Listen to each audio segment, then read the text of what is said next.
Eu sou o Crislan e eu e meu grupo vamos apresentar sobre a ferrugem do milho. Meu grupo é composto por mim, pela Eliana, o Patrick e a Luana. A ferrugem polissora, Puccinia polissora, é uma das doenças foliares mais impactantes para a cultura do milho, podendo representar danos econômicos de até 65% nas lavouras. Temperaturas entre 25 e 30 graus Celsius, alta umidade relativa do ar e altitude inferior a 700 metros são fatores favoráveis ao aparecimento dessa doença. Algumas características para identificar a ferrugem do milho é a presença de pequenas pústulas circulares a ovais, com a coloração variável entre amarelo e dourado. Em fases mais avançadas surgem pústulas marrom escuro, devido à formação dos teleósporos, que são a estrutura do fungo. Inicialmente ocorre em folhas do baixeiro.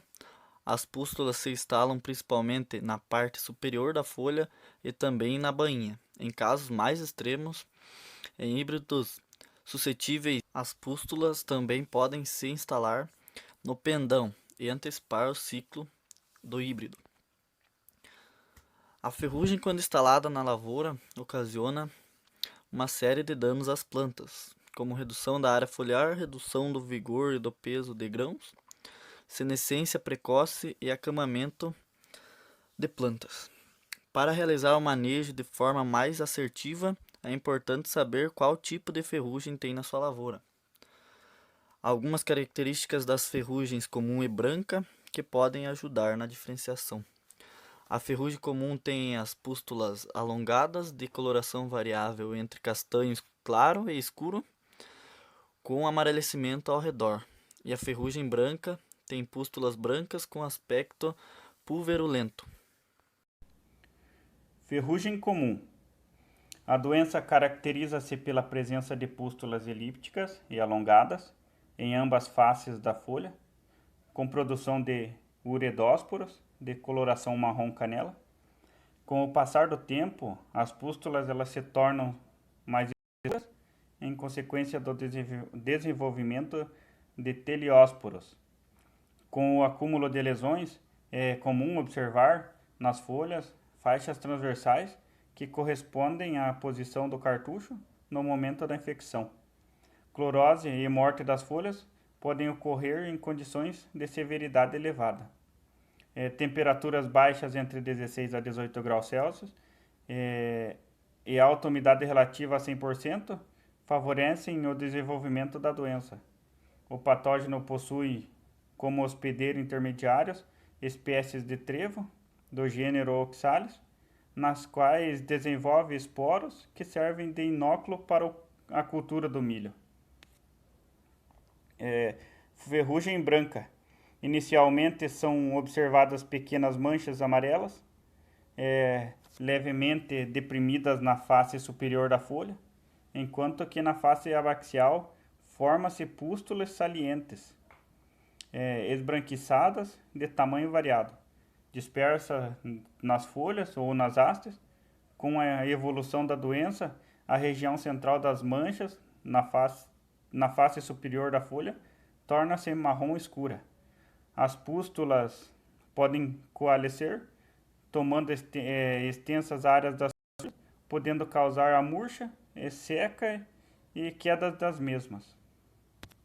As relações patógeno hospedeiro ocorrem em dois ciclos, o ciclo primário e o ciclo secundário. No ciclo primário ocorre a partir da sobrevivência do fungo e a sua disseminação, e a partir daí já começa o ciclo secundário, que é a infecção, a colonização e a sua reprodução no hospedeiro já doente, seguindo novamente para a disseminação e assim por diante. Pois esse fungo, eles são bitróficos, ou seja, eles necessitam da planta viva para sobreviver, assim ocorrendo sempre uma disseminação para as novas plantas, para as plantas sadias, que ocorre pelo vento e pela chuva. O ciclo primário ocorre com poucos esporos, em um pequeno número de plantas infectadas, em um número reduzido de lesões e a introdução do patógeno na cultura, formada por pequenas pústulas circulares e ovais, de coloração variável entre amarelo e dourado nas folhas do milho. O ciclo secundário já tem uma alta produção de esporo, alto número de plantas doentes, alto número de lesões e disseminações do patógeno, aonde ele vai se disseminar através da chuva e do vento, assim ocorrendo o ciclo completo. Controle. Em geral, os plantios de milho contínuo tendem a agravar o problema causado pelas ferrugens. Desta forma, é recomendado a alternância de cultivo com outras culturas, assim como o de genótipo do milho, a utilização de cultivares resistentes, juntamente com a escolha de época e local do plantio, também é fundamental para um manejo adequado. Em áreas com maior incidência, também é recomendada a interrupção no plantio durante um certo período para que ocorra a morte dos uredósporos, esporos do patógeno. O uso também de controle químico é recomendado assim que surgem os primeiros sintomas da doença no campo. Atualmente, para a ferrugem branca, há apenas 7 produtos registrados no Ministério da Agricultura. E, em contrapartida, a ferrugem comum e a polissora há uma gama de produtos registrados no Ministério da Agricultura. Vale ressaltar que a alternância de moléculas é fundamental para que não ocorra a resistência por parte do patógeno.